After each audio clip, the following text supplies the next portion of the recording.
This is a guide to operating a private removal and relocation service for snakes and other wildlife. If you're a reptile enthusiast, you may find people calling you when they have an unwanted visitor in their basement, property, place of business, bodies of water, and situations that range from injured wildlife to preventative measures to environmental education. You may find yourself in a position to really enlighten people, preserve nature, teach better practices, and be an ambassador against ignorance for the benefit of the customer, the snake, and the environment. This video will cover everything from laws to the collection of payment, injured animals, educational practices, relocation, and release into the wild. On my first snake call, I was called to remove a black snake from a woman's basement, which was lined with shelves covered in glassware. After an hour of searching, I couldn't find the snake, even though there were several perfect skins hanging from the ceiling, each of which represents 1 month of residence. Then it occurred to me, any snake I know would have knocked down all those glass jars just by moving forward in all that time. Then it occurred to me the skins were only hanging around the door frame, so I pried up the lintel above the door, and he had a little apartment in there. My second snake call was very different. In this case, a large house with 7 attics, whose top floor was condemned and sealed off due to storm damage, belonged to a family who had a black snake encounter several years ago when they moved in, and then more recently found a much smaller snake, possibly a baby of the first one, in their carport. An exhaustive search of the house yielded no evidence, no discarded skins, no rodent activity, no unsafe practices. So what would you have done in this situation? It turns out the little ringneck they saw, which was technically outside, was not a baby black snake and completely unrelated to the snake they encountered years before. It was a false alarm. I sat down with them and explained some good housekeeping measures to keep things snake-free. They said they'd continue getting the second floor up to code and thoroughly enjoyed the experience. The time I got a call when a small copperhead had already been found and removed from a bathroom. This house had a downstairs apartment that was connected to the garage by an open doorway. There were stacks of old newspaper, piles of clothes, and bags of potting soil, all things that encourage rodents, as well as holes in the brick foundation, which I plugged with steel wool. The time I had 3 different calls along the same road in 1 week, there was a copperhead removed from an outdoor shed, the biggest water snake I've ever seen removed from a family pond, and a small black snake I pulled out of the closet of a very luxurious house. The 2 black snakes I rescued this past May were both removed from bluebird boxes. In the one case, they just wanted me to bag the birdhouse and keep it rather than seeing the snake. This reminded me that snakes usually don't need to be removed. People could just live with them, which makes the job mostly about education and dispelling myths. In the final snake call I wish to share, I removed a family of 7 copperheads, a mother and 6 babies, from under a tarp in a woman's garden, in which case I had to use grabbers and a bucket, and relocated them to the backside of a mountain. This advice applies only to Virginia and North Carolina, where I've spent my entire life. North Carolina is a good state to be a relocator. You're allowed to possess up to 4 wild-caught reptiles or 25 amphibians without a permit. However, it's easy to get a permit, which costs just $10. They used to be free. And recertification isn't until December, which gives me the whole year to decide which reptiles I want to register. and that's not counting gifts or ones that you bought. You can only remove snakes from private properties with permission from the owner, or public properties with permission from a local authority. So if you do catch and release, you can relocate copperheads without a possession permit for venomous, or you can have a permit and hang on to your rescues or educational animals up to 4 reptiles per year. I know a professional snake remover who sometimes gets 4 snake calls per day in the summer. He drives a snake van, which is what I'd like to be doing when I'm 80. 3 out of 4 snake calls are black snakes, and the 4th is usually a copperhead. There are further permits you can get if you're going to do professional research, teaching a class, or making a documentary. Virginia has changed from a herping to a non-herping state.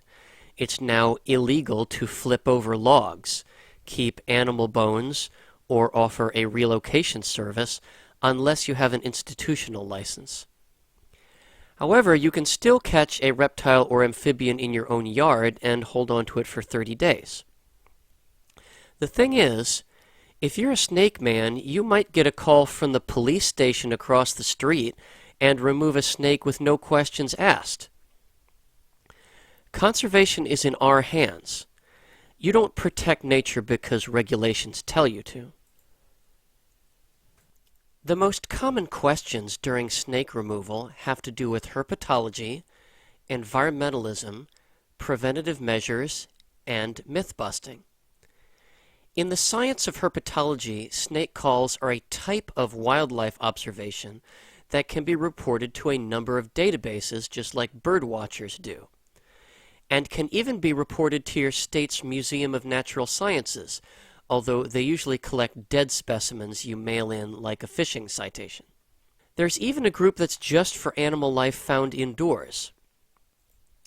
I had a snake call that led me to being hired to put in a trail on private land, and a call that led me to discover a new species of mushroom unknown to science. Environmentalism is the cause you're promoting for the benefit of the customer, the snake, and the environment. Snake removal should not be necessary except in cases where it's injured or a person could be harmed.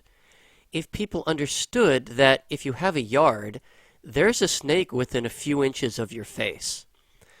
It was there before you, it's doing its job. You can also tell people how to remove a snake from the house themselves, sweeping it into an empty wastebasket or moving it with a hook or branch. Preventative measures are the subject of many snake calls.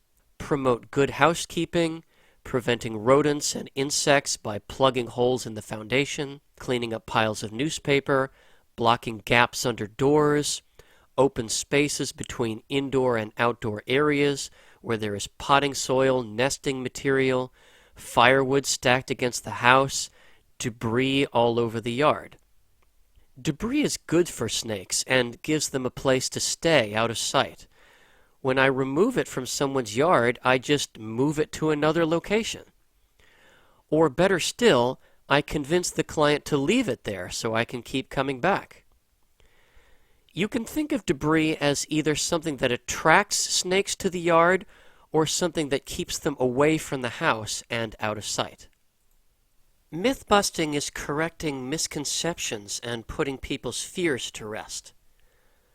One of the biggest myths is when someone thinks a harmless snake is a poisonous one, especially if they've been raised to believe it's a species that has never been found in their area, in which case your information will have a lasting effect, especially if they have a permanent feature like a garden pond that will be there for many years. People will sometimes ask if they can touch a snake after you've immobilized it, and that tactile contact almost instantly changes something in them. Now when someone brings up snakes, the first thing they will say is that they've touched one before. I prefer not to leave a call without the snake in my hand, but in certain situations where I couldn't find the snake, I've been known to leave a trap behind. baited with used rodent bedding or a chicken egg for terrestrial snakes, or toads for aquatic snakes. This kind of trap is more humane than some others, but comes with a high bar of responsibility. You have to go back and check it frequently or it becomes a death trap either from weather, predators, or humans. In the wild, a field biologist should only use these in situations where it's completely out of the sun and the flood zone, completely out of sight by humans, and is directly on the path of the species you know is there but is inaccessible to you. In my experience, this doesn't usually work on a snake call because you don't know the legitimacy of the call enough to use it. But it might be tempting to use in a barn or a situation where you know where the snake is, like in a pipe. In a situation where the snake is living in the walls of the house or somewhere inaccessible to you, you could try fishing it out. I have tied fishing line to the leg of a frog and reeled in an aquatic snake on a beaver lodge that was unapproachable. For a rat snake or pit viper, I would use a mouse. Wait for the snake to get it all the way down, and then reel it in. This is a very brief introduction to rescuing injured wildlife and human victims of snakebite. If you are not a veterinarian, then you don't have the responsibility or expectations of a veterinarian. It actually makes things worse when people try to be one. You are more like a first responder or a driver of that animal to where it needs to go, which means you need to evaluate whether it's something that can be fixed with simple first aid, treatment or long-term care, or something more serious. Many snakes die in those horrible plastic fences, not necessarily because it hurts them, they just need someone to cut them out of it. I treat eye infections, disinfect minor wounds, lance blisters, and fatten up animals that are emaciated. I do not handle snakes with ophidiomycosis. It has no cure and can spread on your gloves from snake to snake. You can sometimes tell by a snake's injuries what kind of a predator got hold of it. Birds of prey tend to leave a very small, very precise blow, usually to the head. A dog often grabs a snake in the middle and wrings it, tearing the skin. Lawnmowers leave a pair of matching scars a couple of feet apart. What's hard to diagnose is how serious it is. With flesh wounds, there's a fine line between something a snake can recover from and losing enough skin that it goes into shock from exposure, which can be deadly all by itself. A dog bite can also break a snake's back, which may be impossible to tell without an X-ray. But you can put it on ice and drive it to get an X-ray. Ice is technically not good for wounds, but the cold does suspend the biological process, such as swelling. There is some good evidence that black snakes have a home territory just like box turtles do. And if you move them, they just go right back to where they were and get hit crossing the first road they come across. Therefore, it's recommended that you turn them loose as close by as possible. Unfortunately, this might not be realistic. I've personally seen evidence both for and against this. Everyone's had situations where you had to release a snake for its own good. Even if it's not in the most ideal circumstances, the snake knows what to do. Aquatics and small terrestrials seem to be more nomadic. Bodies of water are all connected, and research suggests a water snake just moves in a big circle all its life along the shoreline. Snakes like to lay eggs or give live birth in the cracked foundations of old buildings. If you find and relocate a clutch of eggs, you need to either mark them with a pencil or make absolute sure you are not turning them over, and either keep them in a traditional incubation box if you want to see them hatch, or move them to a carefully chosen location immediately. Burying them in a mulch pile is an excellent choice, especially if you're not 100% sure what kind of eggs they are. Box turtles and black snakes both use mulch piles because it's contiguous and the ambient temperature and humidity is going to be the same even if you moved it or poured it out of a bag. If you're on call, you're going to run into other wildlife and emergency situations you may not be qualified for. Injured birds can be boxed up and drove to the nearest rehab center, which for me is Carolina Raptor Center. Mammals can be complicated and dangerous. You should make the decision to call animal control unless it's dead or almost dead, in which case you or the owner is in charge of disposing of it safely. Or you can call animal control anyway, and they might assist you. A turtle with a broken shell needs to be immobilized. The damage can be sterilized with wound spray and held together with medical tape as a temporary measure until it gets to a rehab center. The treatment for snakebite is to judge immediately by a photo or description of the snake, or even a description of the bite, to know if it's venomous or not. I've seen a copperhead bite and I've been bitten myself.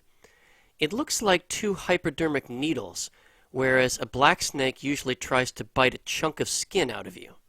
The procedure for a venomous snake bite is always to close the distance between the patient and professional help without causing more circulation, which could mean carrying the patient, a much easier decision than what to do if you get bit when you're by yourself. Try to get back to civilization to close the distance before the venom kicks in, or waiting to slow its progress until help arrives. People may expect you to have some immediate solutions, such as a snakebite kit, which, if it happened right in front of you and you're experienced using it, is fine. But it's hard to accumulate that kind of experience. I don't know anyone who has ever tried to suck venom out of a wound like they do in Africa. A non-venomous snake bite should be disinfected immediately. There's a risk of allergic reaction and infection that varies from person to person. I do my snake calls for free, but the customer usually offers to pay for my gas. I've been told at the tax office I should be charging $100 a call. The best way to increase your business is by word of mouth. Give out your phone number, especially to places like animal shelters, outdoor recreation, and real estate. This might be connected to your profession either in the park service, veterinary, landscaping, pest control, or biology. You could be one of the designated relocators in your jurisdiction, listed on a number of websites. Someday you might get a call from law enforcement saying someone has died or been arrested leaving an abandoned house full of reptiles, in which case your job is to check them for health, see if they're wild or domesticated, and possibly hang on to them until they can be returned to the owner. One of the most difficult things you will face is ignorance and keeping your innermost thoughts to yourself. You will be confronted with people who kill snakes on sight, adults who talk about snake killing in front of young children, and you will have to restrain your opinions so you don't lose the customer and your audience.